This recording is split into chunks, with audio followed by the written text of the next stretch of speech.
original. ¿Estás ready? Que ya va a comenzar. Ahora es momento de flipar. Queremos hablar aunque nadie lo pidió, sin saber de nada, con ganas de todo mezclar rara. Flow vasco y sabrosura mexicana. La neta ya no sé qué esperar, pero seguro me va a descolocar. Si tienes la piel fina, mejor deja de escuchar, que da igual, porque este es un podcast súper original. Nunca nadie hizo algo así. Esto sí que es súper original. Oh no, pero da igual, da igual. Este es el podcast súper original. Hey, estás escuchando un podcast súper original, una producción de House Arts, donde una mexicana, Sharon Tiuyamas y un vasco, Iván Cantero, y un gato que está asomándose a la cámara ahora mismo, Mr. Güero, grabarán cosas que les interesan lo suficiente para ser contadas desde la comodidad del salón de la casa. Exactamente, convertido en un estudio lleno de luces, micrófonos y cableado, ¿eh? Estaba preguntando a mi carnal, me dice, oye, ¿ya tienen ahí como fijos los micrófonos y eso? Y le digo, no. ¡Ojalá! No, le digo, también así como que también usamos la mesa para comer, por lo que sea. Claro, sí. Aquí en esta misma mesa es donde comemos y dibujamos, hacemos vida, sí, o sea. Claro. Pero sí, o sea, ojalá tener un espacio para poner esto fijo. Buah, sería la bomba, ¿eh? Estamos mindset. Estamos en el mindset de creértelo. En el, ¿cómo se dice? Como dice la gente. El yados, ¿no? Sí, pero no es yados, como dicen, que el universo conspire para que. La ley de atracción. La ley de atracción. Mira, tengo aquí un gato pasándose por delante del micrófono. Sí, mostrando los huevos ahí en la cámara. Ahora mismo. Bueno, da igual. Yo creo que podría ser buen episodio para ponerlo en YouTube. O por lo menos de aquí va a salir un clip interesante. Bonito, guapo. Cheren, ¿qué tal estás? Hoy nos traes temas tú. Sí, ahora traigo un tema para mantenerles el contenido mixto. Ajá. ¿Cómo se llama? Surtido rico. Surtido rico. Surtido Fontaneda. A favor de subirle un poquito el volumen a mi voz porque ahora... ¿Está bajito? Sí. No, ahora es mucho. Sí, too much. Nunca hacemos, últimamente no hacemos nunca soundcheck, pero... no sé, estábamos grabando, sí. Pero estaba hace rato bien y ahora estaba más bajo, no sé. Pues te habrás acercado más al micro o alguna cosa. No, para nada. Bueno, ahí está. Está bien. Bueno, disculpen, errores técnicos. Y si no hacemos luego el soundcheck. O luego ya a la larga es como que... Igual, se arregla todo en postproducción. Bueno, sí, un tema. Es un tema que aparte lo quise preparar porque... O sea, como que no lo conozco a profundidad. Ya saben que aquí no es que seamos expertos en ningún tema, porque de hecho no lo somos. Es más bien como buscar temas que nos llaman la atención y comentarlos. Ajá, investigarlos. Porque si hay un trabajo de investigación, sí, por más insólito que pueda parecer. No, hombre. Hay un trabajo de investigación y después ya lo compartimos aquí con ustedes narrándolo. Pero hay una cosa de Sereni... Bueno, de los dos, ¿no? Que somos un poco obsesivos. Un poco. Nos da bastante. Nos da un poquito de toque. Entonces, cuando decimos, ¡oh, qué tema más guapo! Yo me pongo con ello. Hace 10 minutos no sabía nada. Ahora soy un experto. Ahora soy un puto experto del tema. Sí. Ahora he reventado Perplexity, pero todo. Es Google, justo lo que decía, Wikipedia, todo. Que no somos expertos, nada más buscamos como un compendio de información. Entonces es muy probable que haya errores. Y si ustedes identifican un error en lo que platicamos, pues coméntenlo para nos digan, son unos imbéciles. Y fe de ratas aceptadísimas. Sí, cuando son datos importantes sí mientras no las comentéis de buen rollo, todo está bien. Sí. O sea, que vaya, que ese tema lo quise poner porque a mí ya me llamó la atención de hace mucho y ubicaba algunas cositas, pero no a profundidad. Y me pareció un buen pretexto para saber un poquito más a profundidad. Y me gusta. Ok. ¿De qué vamos a hablar? Ahora solo falta que me digas eso. Este va a ser un episodio un poco extenso. Oh my God. Bueno, no sé, igual siempre digo que extenso y luego terminamos a los 50 minutos. Sí, pero que hay mucha información, ¿no? Sí, traigo varias cositas y es un tema bohemio. No, está bien. Así que ustedes pueden ponerse en el mood, saquen el Nac Champa, la guitarrita. Un poquito de palo. Uy, la guitarra, ¿eh? Unas metanfetamina, porque va en el mood también. En una buena fiesta, cuando alguien saca la guitarra, empieza lo bueno, ¿no?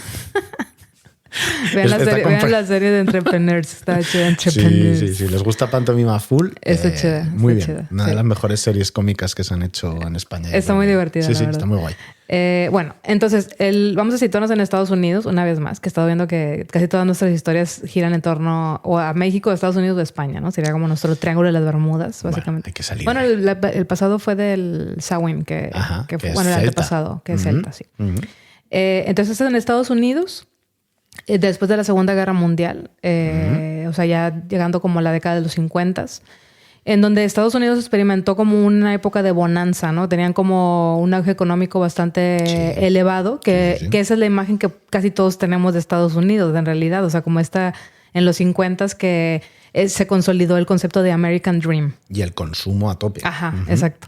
Que es todas las imágenes estas de las pin-ups, ¿no? Y la mujer con la lavadora y como todo así, como todas las casas iguales. El marido en el coche nuevo, brillante, ¿no? Ahí con su sombrerito. Saludando al vecino. Vecino, Me voy a tomar un whisky y a sacudir a mi mujer. Muy bien. Las actividades de todos los días, ¿no? Muy bien. En esa época, para que lo visualicen, del famoso American Dream, que hubo prosperidad y se expandieron los suburbios y son como estas imágenes que suele usar bastante Tim Burton ¿cómo se llama? En sus películas. Usa esta imagen de las casas todas igualitas, ¿no? Los coches que salen al mismo tiempo, etcétera. Porque aparte todo el mundo tenía trabajo. Y como que lo común era tener tu trabajo, tu familia, consumir, y eso era lo respetado por la sociedad, ¿no? Y tener un poquito de miedo a un ataque nuclear o lo que Sí, sea. exacto. El miedo al ataque nuclear, la esposa abnegada, ¿no? Que está en casa todo el tiempo. O sea, esa estética de Fallout también. Exacto. Sí, la estética de Fallout. Y todo estaba concentrado como en la vida familiar, ¿no? El trabajo estable, el materialismo. Y la sociedad promovía que este era el modelo de vida así como muy uniforme. Y eventualmente pues también se convirtió en un modelo pues que se puede decir que como muy rígido, ¿no? También muy encasillado, o sea, muy conformista también. Y como sabemos, siempre que hay un momento en el que todo se vuelve como uniforme y monótono, siempre surge un movimiento que lo quiere, que quiere lo contrario, ¿no? Eso es como la historia de la humanidad, o sea, siempre. Entonces están los roles de género también así como muy definidos en este tiempo. Claro. Los hombres proveedores, la mujer en casa, trabajos industriales o corporativos, así como muy... Mujer fregando los platos. Claro, ¿no? Y el hombre de corbata. Y sonriente además mientras frega el enésimo plato. Exacto. De familia, ¿no? La mujer ama de casa, encargada del hogar, de los hijos, que el marido le regala de cumpleaños la aspiradora nueva, ¿no? Para que estuviera feliz. O una vajilla nueva. Y la mamá le pone soberano a su esposo también. Entonces, es un poco para que identifiquen en qué época estamos hablando, ¿no? Que la vestimenta era como toda igual, todo así. Entonces, también en ese tiempo estaban las minorías raciales. Y una fuerte diferencia así como racial, o sea, como es cuando estaban agredían a la gente de color, ¿no? O sea, que muy marcadamente y mucha exclusión también en ese sentido. Un poco por ahí por el tema de los suits también que hablamos. Sí, pues sí, de los 50. Sí, esto eran los 40. Un poquito antes, pero vamos. Sí. A ver, el conflicto racial estaba fuerte en Estados Unidos. No, y todavía yo creo que estuvo así pues casi hasta los 70 todavía sigue este movimiento de Black Lives Matters, ¿no? Y todo, o sea, porque sigue habiendo una diferencia bastante considerable en ese sentido racial. Que paréntesis, creo que el episodio antepasado hablábamos del de un documental que vimos que se llamaba La vecina perfecta, que está muy interesante, que está en Netflix. Y como dicen que el americano tiene derecho a defender su propiedad y matar a la persona que se meta a su propiedad. Sí, si tú te metes en tu propiedad te pueden dar un tiro gratuitamente. Sí. Y está completamente justificado, ¿no? Y que hay un gran sesgo entre la gente que es negra y la gente que es blanca. O sea, la gente blanca que dispara a un negro porque se metió a su casa es como no hay tanto problema. Pero si es al revés... Uy, madre mía. Y siendo que son de la misma nacionalidad y bajo la misma ley, ¿no? Entonces, ese racismo... Todos sabemos que sigue existiendo, todavía vigente. Y ahora el latino también está en el punto mira también. Sí.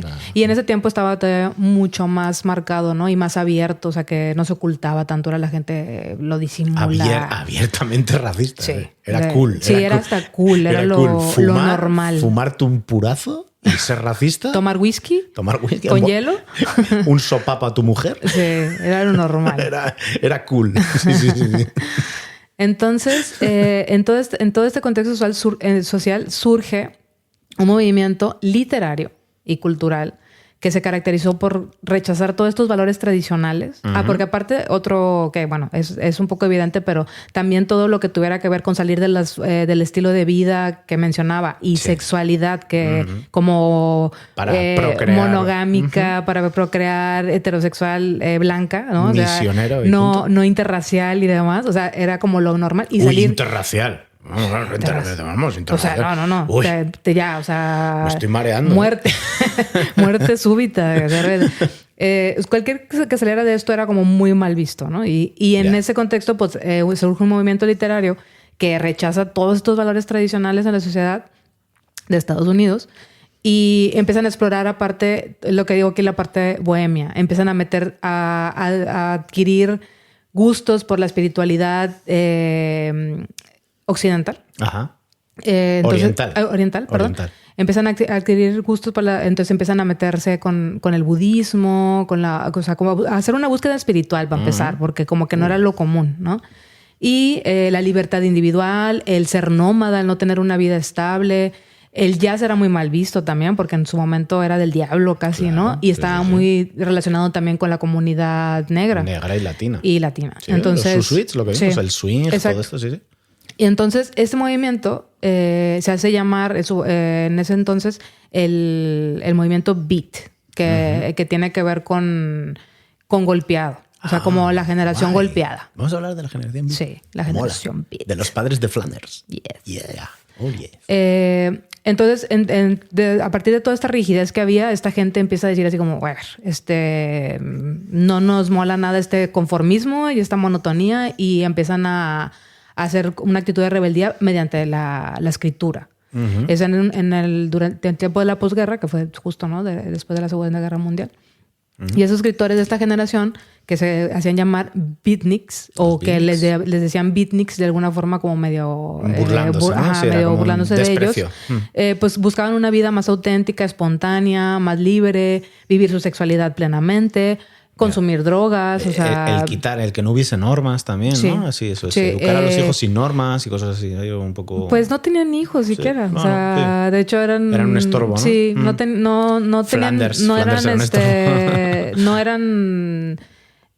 No querían la imagen de la familia tradicional. De hecho, hacen una vida que no tienen un trabajo estable, que se dedican a estar de fiesta la mayor parte del tiempo. O sea, como que es una generación que dice... O sea, yo. Sí. O sea, un trabajo no estable, ¿no? De que, estamos ahí. Nómadas, así como que cualquiera de nosotros aquí. No sabíamos que éramos beatniks. Mierda. Somos beatniks. Bueno, a ver, vamos a ver. Seguro que tiene algún matiz. Empiezan a meter filosofías orientales, empiezan a estudiar el budismo zen. Bueno, porque... ahí yo me libro, ¿eh? No, pero bueno, o sea, me imagino que había esa inquietud como de que no todo fuera... Yo qué sé, o sea, como la palabra de Dios, porque supongo que era así como lo más... moral religiosa. Y muy moralinos, ¿no? Tradicional. Y buscan otra cosa más... el budismo zen es más asequible para la gente porque no es moralino. O sea, habla de una búsqueda personal y es más amable en ese sentido, ¿no? Y tampoco te impone nada. O sea, es... incluso, ¿no? El Buda en su momento pues también fue un gañán antes de ser Buda. O sea, así como que... Estaba como el San Pedro, ¿no? Con el mar adentro ahí, tumbado todo el día. Pero eso fue después. Eso fue después de que tuvo una vida de excesos. Sí, ¿no? sí. Entonces, ya me perdí. Bueno, en el contexto de la Guerra Fría se intensificó mucho la rigidez cultural y el miedo al comunismo. Había una paranoia, o sea, hacia el comunismo, y se perseguía a cualquier persona que tuviera como ese tipo de ideología. A la gente gay se les perseguía también, y cualquier persona que quisiera salir como de eso. Entonces ahí es donde entra este movimiento, el movimiento Beat, que todos eran escritores. Ok. Incluso el FBI monitoreaba en este tiempo a los artistas, porque había un muy alto nivel de censura. Se censuraban libros, películas, música que consideraban inmoral, o sea, o los consideraban como personas peligrosas a la sociedad. Eran artistas. Es que me estás diciendo eso y me retumban tus propias palabras de el mundo siempre ha sido la misma Siempre ha sido la misma mierda, siempre. Porque es que ahora estamos más o menos similares. Estamos regresando a eso de que si dices algo incorrecto te bloquean, te quitan tu cuenta, si llegas, empiezas a expandir ideas que no vayan con lo que la gente considera correcto, te bloquean, o sea, bueno, o sea, es lo mismo. Te deportan por... Sí, same shit, siempre. Y también lo que decía, o sea, siempre que hay un momento como de homogeneidad, ¿no? Que todo se pone como estable. Siempre hay alguien que viene a proponer algo opuesto porque no está contento con lo que se propone y pues porque qué aburrido siempre es lo mismo. Yo qué sé. Porque es súper original. Porque siempre hay un movimiento muy original como nosotros. Entonces, el FBI monitoreaba en ese entonces a los artistas, a los intelectuales, a los activistas, y la conformidad era vista como un signo de patriotismo, ¿no? Entonces, si tú eras disidente, eras como un traidor a la patria. ¿Ya? O sea, ese era el punto.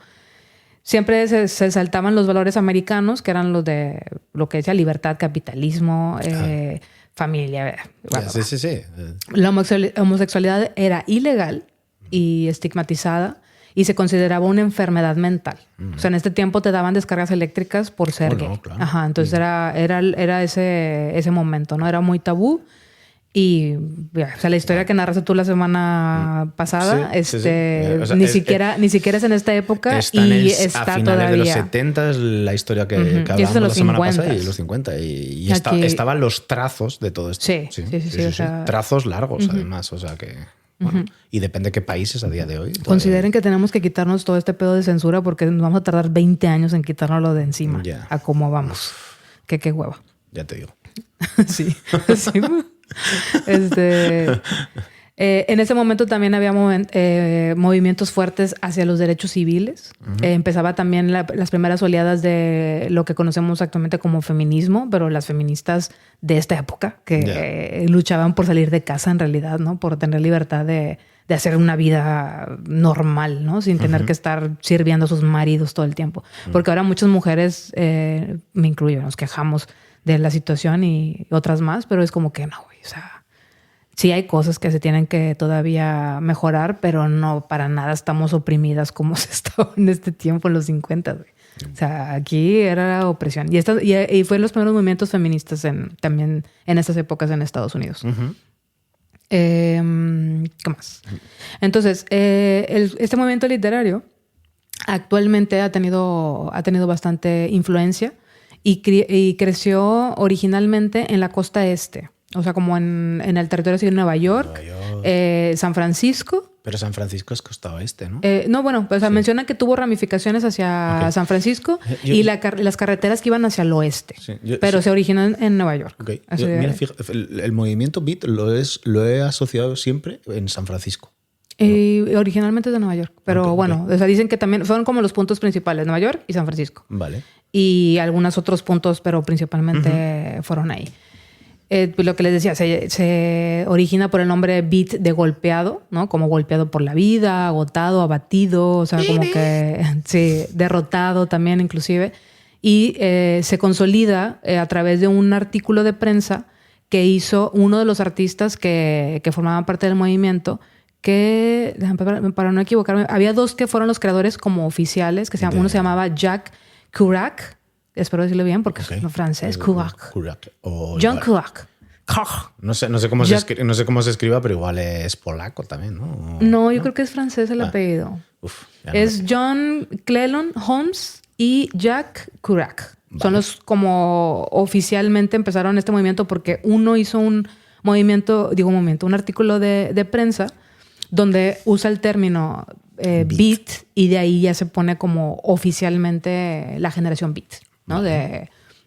De eso. Que también dicen que también hacía referencia a como al reverberar, como a los ritmos, que también hacía referencia al jazz, al no sé, a las carreteras. O sea, como que era un movimiento que refería al beat como también como eco o una resonancia. O algo repetitivo, ¿no? Algo así, o sea, algo rítmico más que repetitivo. Vale. Y les decían los beatniks. Yeah. Esto fue en el 52. Ajá. Más para que a partir del 52 ya se les dio ese nombre oficialmente, ¿no? O empieza a haber constancia oficial de este movimiento. En el 52. Vale. O sea, hace un rato. Y tanto. Ya llevan 70 años. Wow. Qué rápido. Yo a veces siento que el 80 fue hace nada. Que los 90 fueron así ayer, ¿no? Se me olvida que tengo 40 años. Para mí, yo siempre digo, ¿sabes? Para mí el primer disco de 50 Cent, pues para mí es nuevo. Eso casi es como nuevo. ¿Sí? Ayer que estábamos en una fiesta y estaban tocando canciones de Rage Against the Machine, ¿no? Y yo, digo, unos chiquillos de 17 años tocando Rage Against the Machine. Y por un momento dije, mira, en el País Vasco están tocando New Metal. Y luego ya siguió Lo. El puro País Vasco, ¿eh? Ahí no hay beatnik, no hay nada, ¿eh? Ahí es Lo. Puro Lo. Ahí nos quedamos en el Lo. Dale. Bueno, y luego decían que también podría ser el término por upbeat, que tiene que ver como optimista o beatificado. Beatificado. Ajá, es el mero nombre. Los artistas que integraron el movimiento originalmente, uno de los más famosos es Allen Ginsberg, que era un poeta. Y hizo ahorita luego les platico de uno de los poemas más famosos de él. Creo que es el único poema que se conoce de él, que se llama El Aullido, de Howl. Y luego otro poeta que se llama, el que les decía, Jack Kerouac, William S. Burroughs, Neil Cassidy. Hubo muchos otros, pero estos son como los principales. William S. Burroughs es famoso por ya lo había comentado en otro episodio, el Naked Lunch, que hizo este libro del almuerzo desnudo. Y Jack Kerouac hizo una novela que se llamaba On the Road. Vale. Que también fue como...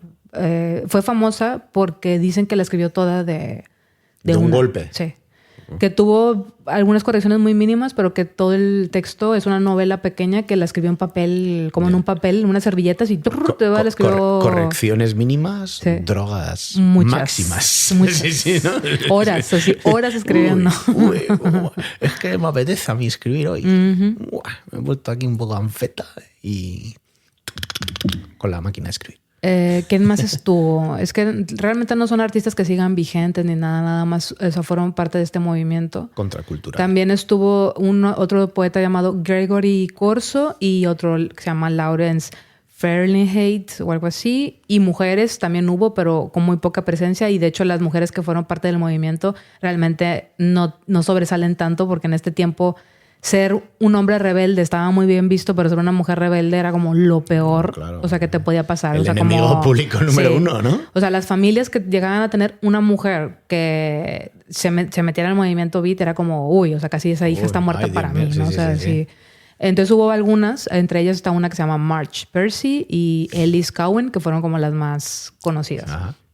Y ahora, hablando un poco así como de la filosofía que tenían esos escritores beat, que se estaban intentando revelar, que yo no sé, es un movimiento que a la fecha sigue teniendo influencia, porque ya les comentaré como en qué cosas la han tenido, pero que me hace loco así como decir que vas a ir en contra de un sistema escribiendo, ¿no? Sí. O sea, no sé. O sea, como muy optimista. Voy a escribir este libro para romper el sistema. Creo que puedo hacerlo. Creo que hay esperanza. Sí, por eso. No, escribían, es lo que hacían, porque realmente no hicieron nada. Se dedicaban a drogarse y a escribir. Esa fue su aportación al mundo. Ahora hay tuiteros, hay youtubers, hay podcasters, hay de todo. También un poco gilipollas. También. La gilipollez es un factor común Sí. Yes. Bien, de momento me veo un pelín representado. Sí, está... Sí. Hace 70 años había gente que tenía las mismas inquietudes de que no los sentirse limitados, ¿no? O así. Uh-huh. Su estilo literario era muy crudo, improvisado, muy visceral. Se influenciaban por el movimiento del jazz y la escritura automática, lo que decía que se escribían como sin pensar lo que estaban escribiendo en realidad. Tenían una vida itinerante porque se la pasaban viajando entre Estados Unidos y México. Ah, mira. Y abrazaban una vida así que tuviera que ver, que estuviera como fuera de las normas sociales. Nada. Rechazaban completamente el puritanismo, el materialismo, el conformismo y el ícono del American Dream, ¿no? Sí, todo el concepto. Antes de todo eso. O sea, tú vivir en tu urbanización y todo eso. Estaban totalmente en contra de eso. Uh-huh.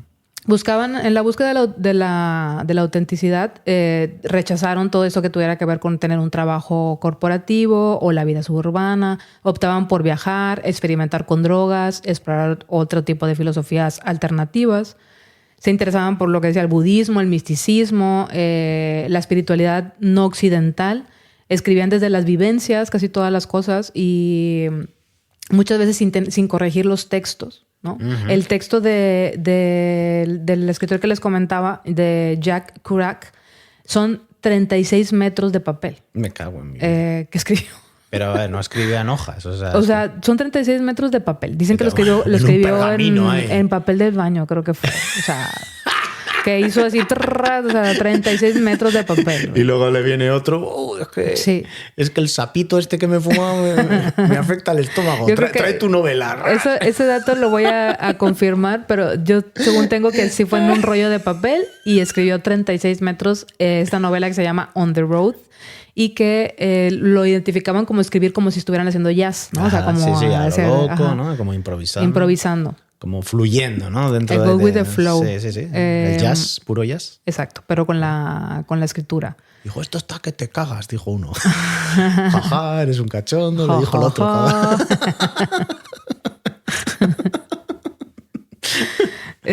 Luego también hablando de toda esta parte de la liberación sexual, pues también estaban súper mal vistas que las mujeres vivieran su sexualidad abiertamente. O era como lo peor. Estamos a ver, hombre. ¿Cómo van a tener sexo con quien quieran esas mujeres modernitas? Una mujer llegando al orgasmo, pero ¿esto qué es? ¿Esto qué es? No, ¿Esto qué es? ¿Esto qué es? No, a mí eso no me gusta. Digo que pero me voy a poner un poquito de soberano. Sí, un traguito de pacharán para All right. Una cervecita. Luego, vamos con eso que era... Se consideraban un poco marginados también. Hombre. Y outsiders. No, es que lo eran. El modelo estético que tenían también era como muy... Pues como medio vagos, ¿no? Como... muy desaliñados y luego si me ven fotos o sea, era como gente media desaliñada y les decían que eran gentes de mal vivir y se convertían un poco en modelos así y eran muy drogadictos. Eso es lo que a lo mejor puedes decir, bueno, pues dedicaron su vida a como a consumir drogas duras en realidad, porque no era que fumaran mota nada más. No, consumían bastante alcohol y drogas. Todo lo que salía por ahí. Además, en esa época, la experimentación en las primeras drogas de diseño. Y que estaban puras, güey. O sea, que no era consumir drogas, o sea, súper sucias como las que se pueden consumir actualmente. O sea, eran drogas del clean. Laboratorio a su paladar. Sí. Sí, eso estaba muy, muy locochón. Que yo pensaba que Hunter S. Thompson, que yo también tenía ganas de hablar con él. O sea, como que era... Pero yo creo que habrá llegado él a lo mejor un poco después de la generación Beat, a lo mejor un poquito más para acá. Sí, es más actual, pero yo creo que influenciado, seguro. Bueno, seguro. Hunter S. Thompson ya se los platicaré porque también hay que hablar de está muy interesante y es el protagonista de Fear and Loathing en Las Vegas. Miedo y asco en Las Vegas. Sí. Para los que no hablan también inglés. Bueno, pero se llama Fear and Loathing en Las Vegas, pero sí. ¿Cómo aquí? Medio y asco en Las Vegas. Miedo y asco en Las Vegas. Es el protagonista, el que hace Johnny Depp. Ese es Hunter S. Thompson. Sí. Hay mucha gente que les encanta que tú pronuncies muy bien inglés. Muy bien, hay palabras que no se pronuncian en inglés, que se me lengua la traba. Entonces, hablando un poco así como más profundidad de los artistas que integraban el movimiento Beat o la generación Beat, el que les había comentado que se llama Allen Ginsberg. Ese güey pasó 8 meses en un psiquiátrico. Ah, muy bien. Porque era gay. O sea, tenía una pareja, ¿no? Que era como su acompañante, que fue una mujer que lo acompañó mucho tiempo, que luego este güey la dejó en el olvido, porque gay, pero culero, ¿no? O sea, el culerismo sí, afecta al hetero, al gay, sí. al blanco y al negro, ¿eh? Sí, sí. Y pasó en el psiquiátrico 8 meses porque pues al raíz de que consumía muchas drogas y esto hizo varios robos con amigos. De hecho, sí que se robaron coches, se metieron en un departamento. O sea, a ese nivel de gente malviviente, ¿saben? Ya. Eran artistas, pero Bueno, les valía pero mucha había que verga. sacar para drogas. Sí, sí. Entonces se metían así como a casas, robó en un apartamento, se robó un coche. Su madre padecía esquizofrenia y dicen que pues, él tenía como esa tendencia también hacia la esquizofrenia. Sí, sí, es genético. Y era abiertamente gay, pero era ilegal ser gay.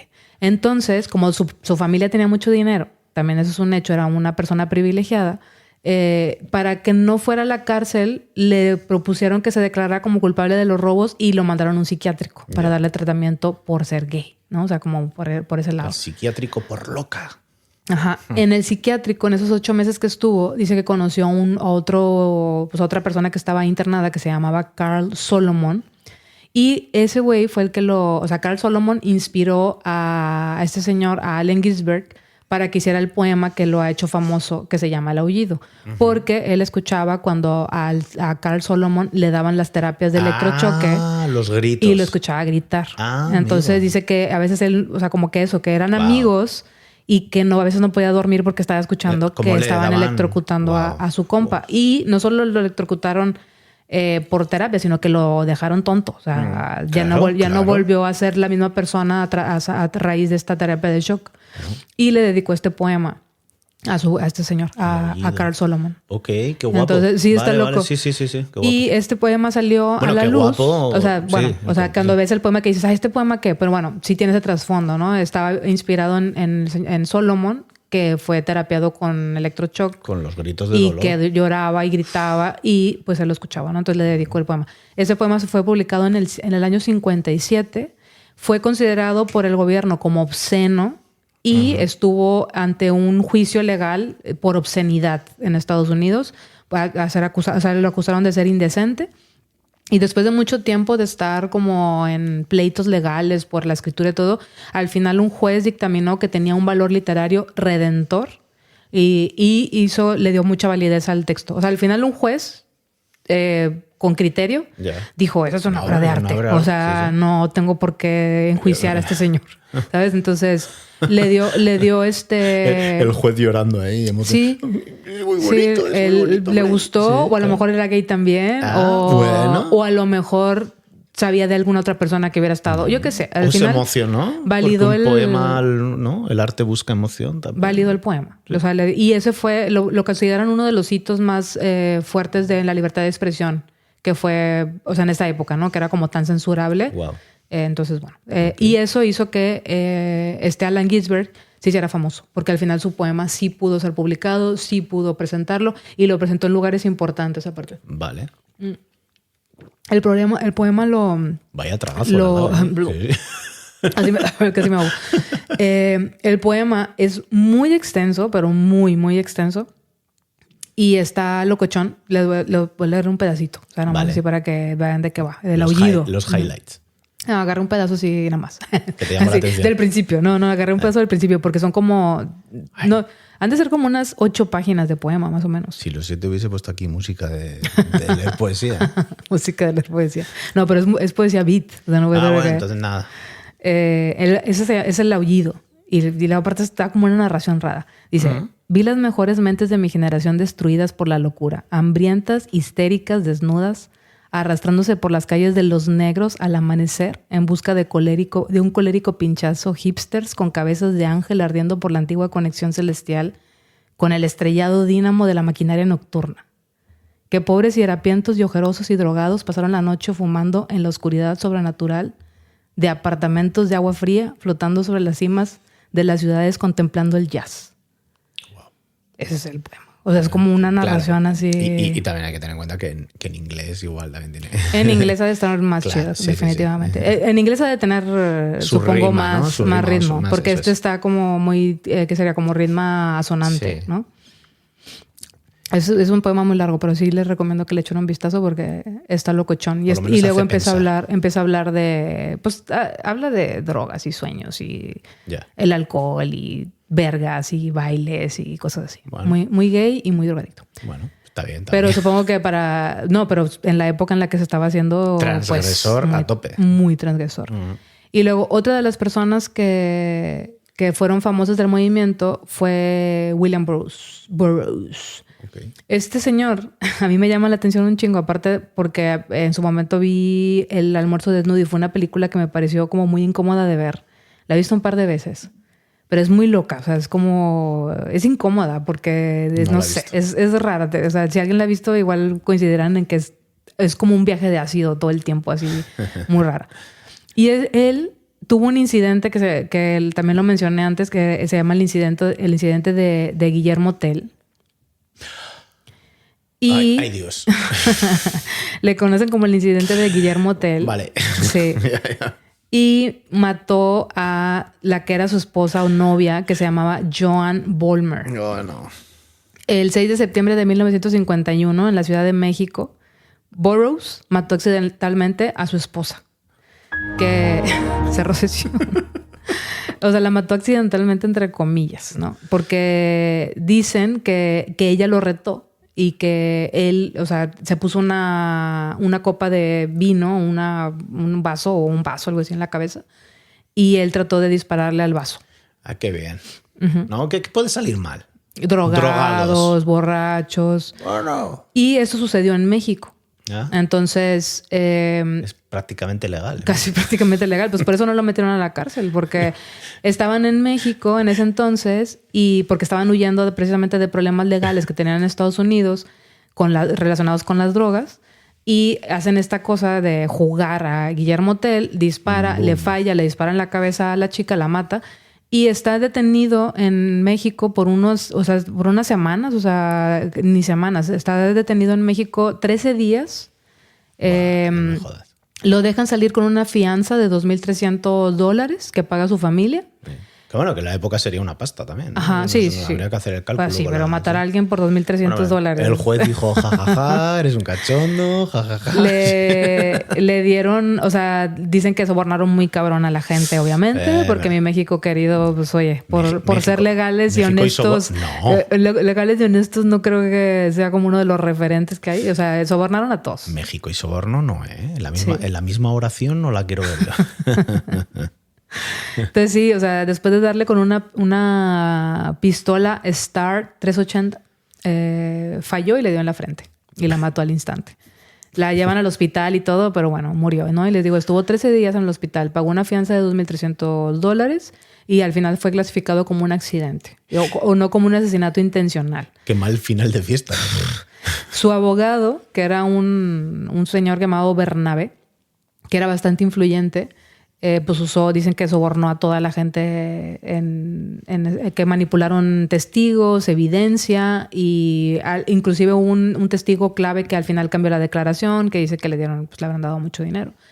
Y le dijeron que luego le dieron como libertad condicional, pero luego le dijeron que tenía que regresar a México para un juicio y pues no regresó y ya está, ¿no? O sea, como que ya está. O sea, este vato siguió haciendo su vida normal y, Hombre, ya está. Con algo de remordimiento, supongo, pero... Claro que con algo de remordimiento, sí.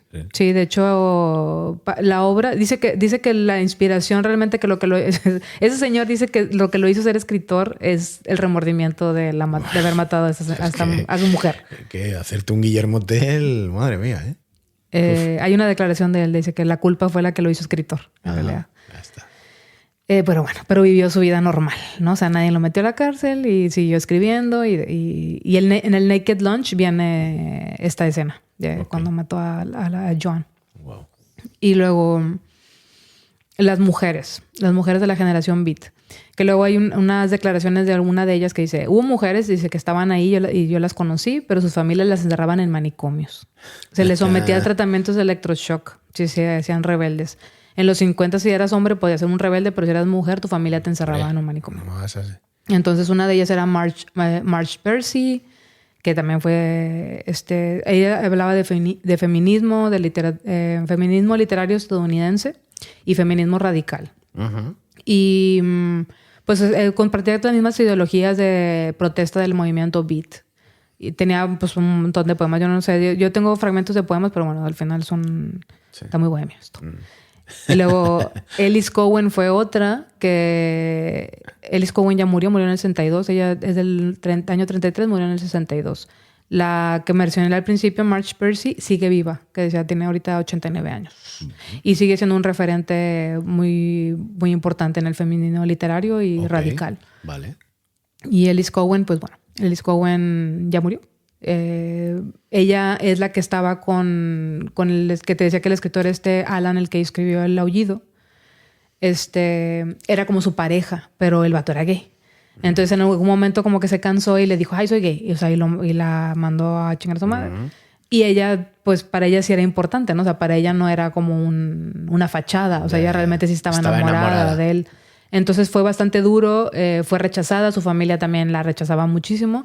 Y terminó suicidándose, se tiró de un balcón en la casa de sus padres. Uf. Que yo creo que no hay un acto más de ira que el suicidio, porque luego dicen que no, que los suicidas, sí, puede ser una enfermedad, pero yo sí creo que hay una ira muy fuerte detrás de... No, que se lo digan al protagonista de nuestro anterior podcast. Uh-huh. La ira. Sí. Sí. ¿Y el reprimir? La ira, y luego parte del anterior podcast, la ira, o sea, de regresar a casa de sus padres, trabajar con su padre y matarse con una pistola de su padre. Sí. O sea que... Algo hay. Sí, ira. Ira de venganza, un poco... Represión. Sí. Bueno, hubo otras artistas también mujeres, Diana Di Prima, Denise Levertov, que también fueron parte del movimiento. Tienen unos poemas muy bonitos. Y están chidos porque están así como poderosos, así... Pues feministas, es lo que digo, feminismo del chido, o sea, no mamadas. No quiero que se diga en masculino todo, así, ¿no? Está muy chido. Y la influencia beat sigue estando bastante vigente al día de hoy. O sea, era una cultura... De aquí surge después el movimiento hippie, después surge los movimientos como underground. Después de esto también está el movimiento del punk. O sea, es como que posterior. Algunos artistas que están como muy, muy influenciados por la filosofía de la generación beat es Bob Dylan, Jim Morrison, vale. Patti Smith también, Janis Joplin... Ian Curtis también está influenciado, vale. Grateful Dead, King Crimson, o sea, como después lo que siguió como el movimiento también psicodélico. Sí, justo. Son después de la generación beat y pues están influenciados. Los que culminaron en Woodstock, por ejemplo. Sí, sí, vale. Exacto. Uh-huh. También luego Charles Bukowski es después también, porque él es más hacia los 60, finales de los 60, 70, cuando fue como su cúspide. Él nunca aceptó ser de la filosofía beat. Pero entra bien fuerte. Pero entra, o sea, tiene todo el perfil. Llevamos, o sea, desde que empezamos este podcast, yo creo que estuvo Jodorowsky y Bukowski. Sí. Casi, en plan, tenemos que hablar. Y todavía no hemos hablado de Bukowski. Yo Bukowski ya tenía así como un chorro de información, pero todavía no... También yo quiero saber si a la banda, a los queridos podescuchas, les gusta saber así como de este tipo de personajes, ¿no? De artistas así, porque luego a mí sí me mola, pero igual dicen, ay, no, qué pereza. Que nos dejen, ya que lo hemos comentado. Y si no, se brincan el puto episodio. Eso es, ¿no? Y en los comentarios nos digo, oye, Bukowski sí, Bukowski no, ¿sabes? Pero es una cosa que nos lleva rondando la cabeza pues prácticamente desde que empezamos a grabar. Sí, que era un señor Uf. Era un señor muy misógino. Esto que te he dicho, sacudir a tu mujer, pero en plena entrevista, tío, está feo. Bueno, está feo siempre, pero en entrevista está muy feo. No, frente a las cámaras es como que... me encantaba, o sea, yo me he leído mucho de Bukowski, me flipaba. Pero luego está lo que hemos dicho, ¿no? Cuando decir, wow. O separas al artista de su obra o sí, o sea, dices, bueno, fue una mala persona, entonces su obra ya no vale. Que luego, no sé, a mí me pasó con Michael Jackson, güey. O sea, realmente nunca vas a saber si realmente fue pues un pedófilo, porque nadie ha estado ahí. Hay mucha evidencia, ¿no? Y casos, pero Pero lo dices, entonces sí puedes disfrutar su música. Si hubiera un vato que abusaba de gente. Es que no es el eterno debate. Sí. Sí, es difícil, es difícil. Yeah. Pero a mí ponme Thriller igual me... Ahora que sí, ¿eh? Thriller. Y dice, me voy a por una cervecita haciendo un moonwalker, ¿eh? Entonces, pues esto es como a grandes rasgos lo que fue la generación beat. Les mencioné algunos, hay muchos más artistas que fueron parte del movimiento. La influencia estuvo mucho en la cultura al hippie posterior al movimiento beat. Sí. Y que tiene como una estela muy larga, ¿no? Lo que has dicho. Sí. O sea, toda esta gente, Bob Dylan, toda esta gente, incluso ya me voy a artistas pues tipo Jimi Hendrix, ¿no? También, ya con cambio racial y todo, ¿sabes? O sea, pues está interesante. Pues podría ser incluso, o sea, como de los movimientos contraculturales en Estados Unidos que, o sea, de los más asentados, ¿no? y más fuertes también, o sea, que tuvieron como mucho impacto social. Que decían así como, o sea, la verga lo establecido, ¿no? O sea, nosotros vamos a hacer lo que queramos y vamos a vivir la vida loca y no nos importa. Lo hicieron bien, ¿eh? Y muchos murieron muy jóvenes y... o sea, vivieron su vida al máximo. Pues si te castigas fuerte, pues estás jugando con fuego también. O sea que... y pues eso no tengo mucho que decir más que eso, que sean beats, conviértanse en beats, háganse viajar ligero. Dicen los nómadas digitales son como movimiento actual, estos güeyes lo hicieron mucho antes. Pero el nómada digital, yo no veo a un beatnik comiendo quinoa. Porque sí, los nómadas digitales son más de la vida sana, ¿no? Y estos eran living la vida loca. No veo a un nómada digital diciendo, bueno, pues ahora trae el papel de plata para aquí. No lo veo tampoco. Bueno, pero que fueron los primeros que querían reivindicar como esto del no tener que depender del sistema, explorar el yo, ¿no? Como no unificar que te tienes que hacer como todos tus vecinos hacían, que está de hueva. Decían, no, o sea, ¿qué más? A mí no me da... Salir del estereotipo como... Me ha gustado mucho lo que has dicho, ¿no? De eso, de todas las familias viviendo en urbanizaciones prácticamente como iguales, un poco la vida de... esa estética de Fallout, ¿no? El cochecito, todos llegando a la vez.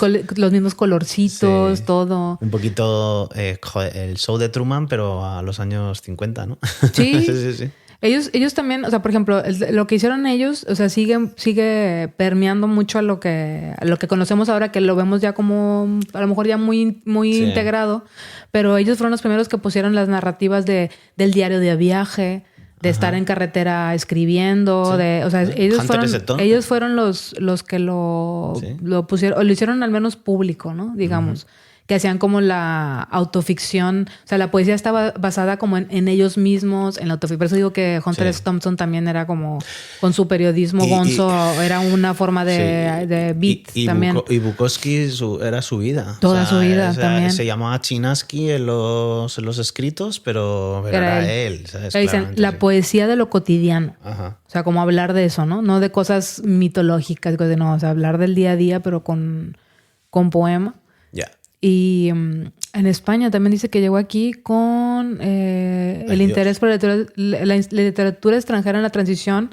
Ayudó a los beats también. O sea, aquí en España también hubo alguna repercusión. Pero en la literatura extranjera. Con patas cortas, poca movida beat, me imagino. Pues, pero habrá llegado a lo mejor después, porque en ese momento estaban aquí súper también censurados, ¿no? Sí, claro. En los 50 concretamente. A ver, en plena dictadura franquista, sota, caballo y rey extremo.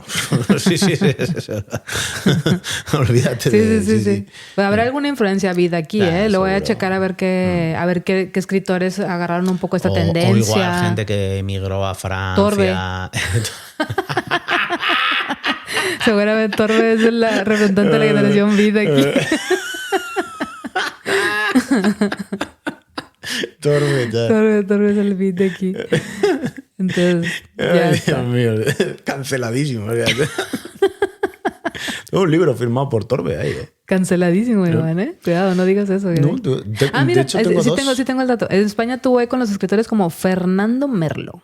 Uf, chuchu, me pillas. Ahí chequen. Si no sé si alguien lo conoce. Yo no lo conozco, pero dice que tuvo eco en escritores como Fernando Merlo. Ok. Cuando fue la transición política aquí. Que fueron... Pero bueno, la transición fue a partir del 75. Sí, o sea, sí, hay una yo ya te dije que aquí viven varios años en el pasado. Una prueba más. Una cosa es que España está súper... O sea, bueno, digamos en infraestructura y primer mundo, todo bien. Pero innovación no es lo suyo. Bueno. No. Son muy tradicionales aquí. Pero a favor, es decir, el trap en español... Ahí, el trap. Fíjate, o sea, que ¿a dónde me tengo que ir? 2010. Yo creo que en España fue como uno de los lugares punteros. ¿Dónde empezó? Hostias, pues te diría casi que donde empezó a explotar desde luego. No voy a opinar. Me arriesgo con estas declaraciones. No voy a opinar al respecto porque no tengo idea. El beatnik con el trap, o sea, es igual. Aquí no me veía yo hace 45 minutos que estamos grabando. Beatnik con trap. John Beef. Sí, imagínate, porque hablando de su vida, ¿no? Y de sus carencias existenciales y demás. Sí. Muy, o sea, sin ser virtuoso, ¿no? Siendo muy él. Y drogándote mucho. Ahí está. Saluda a John Beef, que se venga por aquí, hombre. El trap es la representación beat. un poco después de los 50. Yes. Pero sí, bueno, que la cultura beat estuvo muy presente, fue muy disruptiva, o sea, a comparación de otros movimientos que a lo mejor ahora digamos, esto es muy disruptivo. No, esos güeyes fueron disruptivos. Estaban en una sociedad muy limitada y sí, o sea, ahorita es muy común salir, beber y agarrar fiesta y todo. Y es como lo vemos de, uy, qué rebeldes soy. Nah, o sea, todos hacemos lo mismo. Ya no somos rebeldes. Ya es como lo monótono incluso. Ahora ya dejar de beber, dejar de drogarte, dejar de comer insano. Eso es ser rebelde, güey.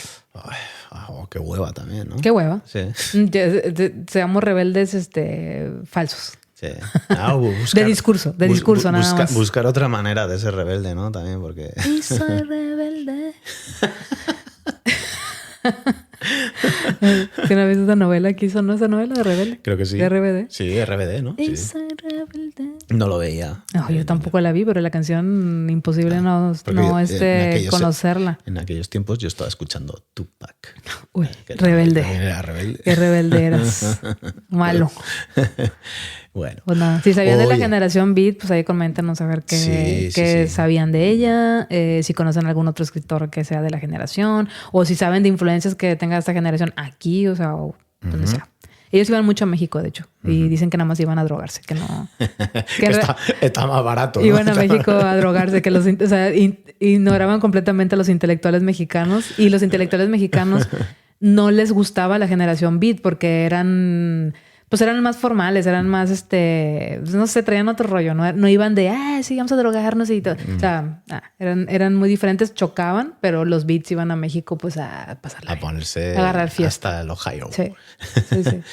Ok, pues guapísimo el tema, ¿eh? Me ha molado. No me esperaba que la generación Beat tuviese tanto... Bueno, ya has dicho que iba a ser con mucha información y que iba a ser extensito, pero que hayamos llegado ahí a ciertas conclusiones y darnos cuenta de nuevo con tus famosas palabras de que el mundo siempre ha sido la misma. Siempre es lo mismo, sí.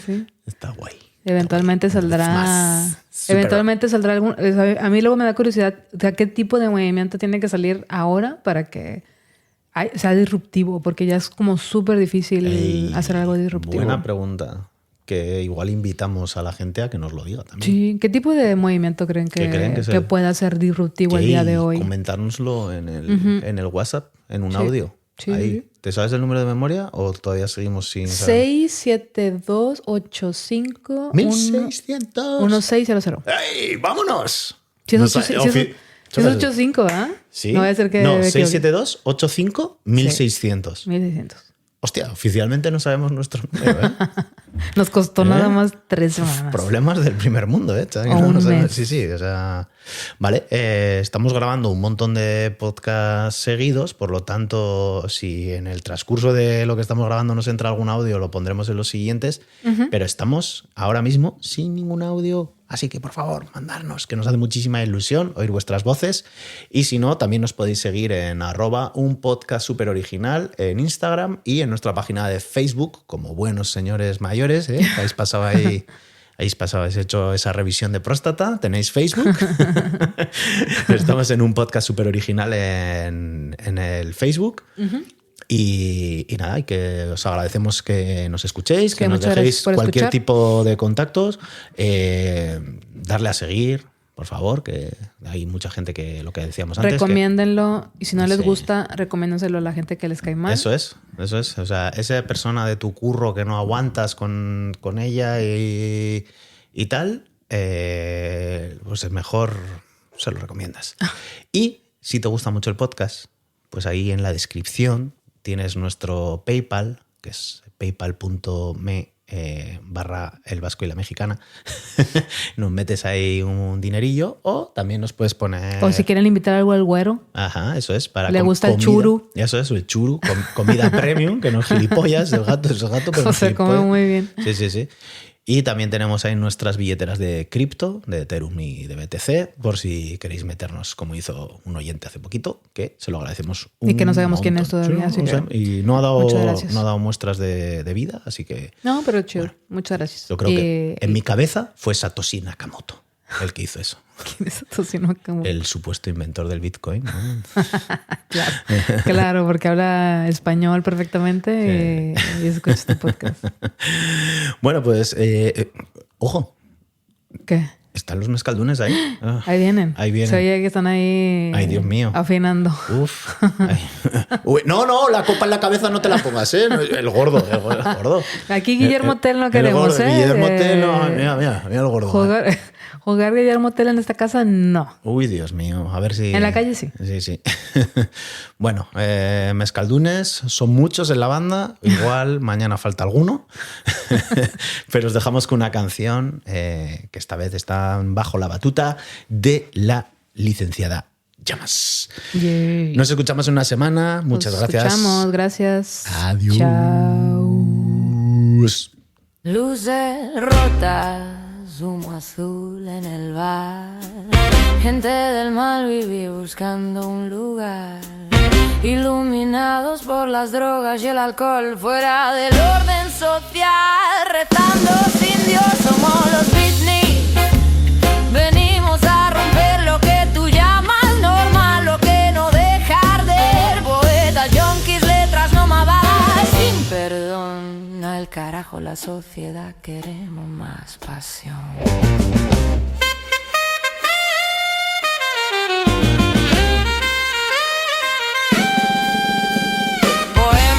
En la servilleta, rebelión y autodestrucción son nuestra receta. Letras suicidas arden bajo el neón, existiendo fuera de la ley, sin dirección. Somos los Beatniks, venimos a romper lo que tú llamas normal, lo que no deja arder. Poetas, yonkis, letras no mamás, sin perdón. Al carajo la sociedad, queremos más pasión.